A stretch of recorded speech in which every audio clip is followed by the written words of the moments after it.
सद्गुरुदेव भगवान की जय हो। श्रीमद् भगवद गीता दूसरे अध्याय का महात्म्य। श्री भगवान कहते हैं, लक्ष्मी, प्रथम अध्याय के महात्म्य का उत्तम उपाख्यान मैंने तुम्हें सुना दिया। अब अन्य अध्यायों के महात्म्य श्रवण करो। दक्षिण दिशा में वेदवेत्या ब्राह्मणों के पुरंदरपुर नामक नगर में श्रीमद देवशर्मा नामक एक विद्वान ब्राह्मण रहते थे। वे अतिथियों के पूजक, स्वाध्यायशील, वेद शास्त्रों के विशेषज्ञ, यज्ञों का अनुष्ठान करने वाले और तपस्वियों के सदा ही प्रिय थे। उन्होंने उत्तम द्रव्यों के द्वारा अग्नि में हवन करके दीर्घ काल तक देवताओं को तृप्त किया, किंतु उन धर्मात्मा ब्राह्मण को कभी सदा रहने वाली शांति न मिली। वे परम कल्याणमय तत्व का ज्ञान प्राप्त करने की इच्छा से प्रतिदिन प्रचुर सामग्रियों के द्वारा सत्य संकल्प वाले तपस्वियों की सेवा करने लगे। इस प्रकार शुभ आचरण करते हुए उन्हें बहुत समय बीत गया। तदनंतर एक दिन पृथ्वी पर उनके समक्ष एक त्यागी महात्मा प्रकट हुए। वे पूर्ण अनुभवी, आकांक्षा रहित, नासिका के अग्रभाग पर दृष्टि रखने वाले तथा शांत चित्त थे। निरंतर परमात्मा के चिंतन में संलग्न हो वे सदा आनंद विभोर रहते थे।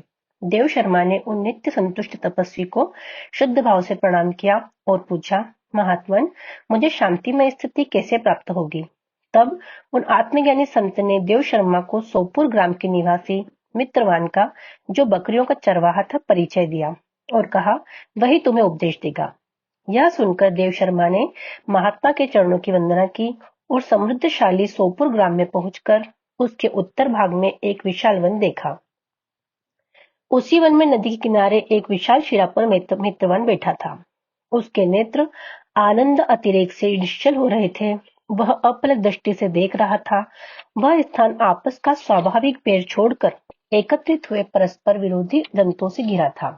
वहां उद्यान में मंद मंद वायु चल रही थी। मृगों के झुंड शांत भाव से बैठे थे और मित्रवान दया से भरी हुई आनंद मनोहरिणी दृष्टि से पृथ्वी पर मानो अमृत छिड़क रहा था। इस रूप में उसे देखकर देव शर्मा का मन प्रसन्न हो गया। वे उत्सुक होकर बड़ी विनय के साथ मित्रवान के पास गए। मित्रवान ने भी अपने मस्तक को किंचित नवाकर देव शर्मा का सत्कार किया। तदनंतर विद्वान देव शर्मा अनन्य चित्त से मित्रवान के समीप गए और जब उसके ध्यान का समय समाप्त हो गया, उस समय उन्होंने अपने मन की बात पूछी। महाभाग, मैं आत्मा का ज्ञान प्राप्त करना चाहता हूँ।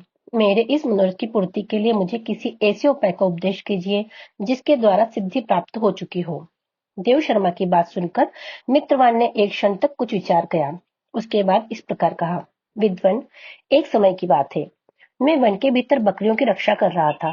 इतने में ही एक भयंकर व्याघ्र पर मेरी दृष्टि पड़ी, जो मानो सबको ग्रस्त लेना चाहता था।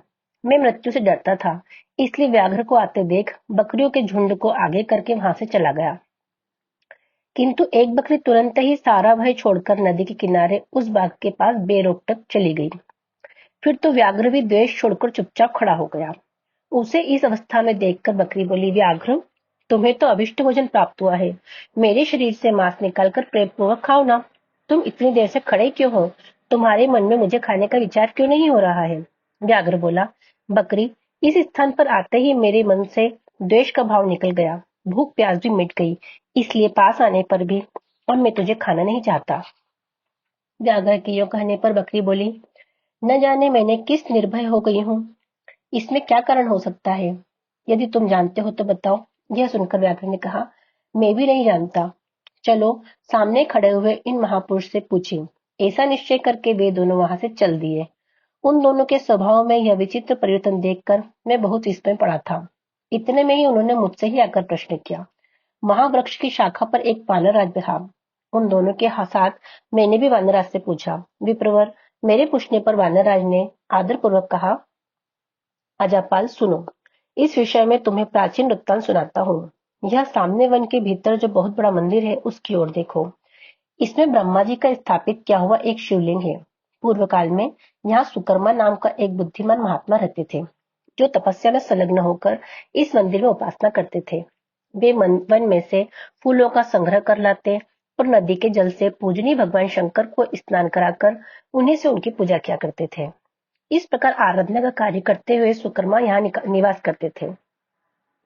बहुत समय के बाद उनके समीप किसी अतिथि का आगमन हुआ।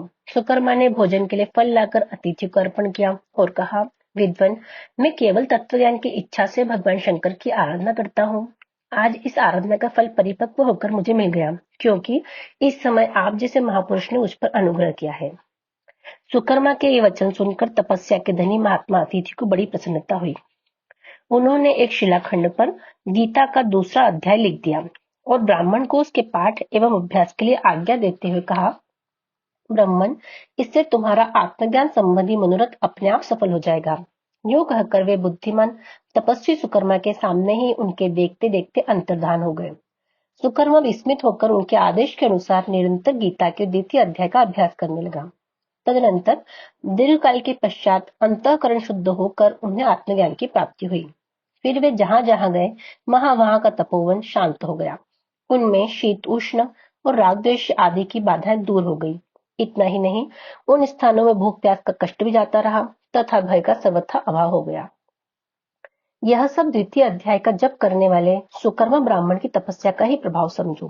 मित्रवान कहता है, वानरराज के यूं कहने पर मैं प्रसन्नता पूर्वक बकरी और बाघ के साथ उस मंदिर की ओर गया। वहां जाकर शिलाखंड पर लिखे हुए गीता के द्वितीय अध्याय को मैंने देखा और पढ़ा। उसी की आवृत्ति करने से मैंने तपस्या का पार पा लिया है। अतः भद्र पुरुष, तुम भी सदा द्वितीय अध्याय की आवृत्ति क्या करो। ऐसा करने पर मुक्ति तुमसे दूर नहीं रहेगी। श्री भगवान कहते हैं, प्रिय मित्रवान के इस प्रकार आदेश देने पर देव शर्मा ने उसका पूजन किया और उसे प्रणाम करके कुंदरपुर की राह ली।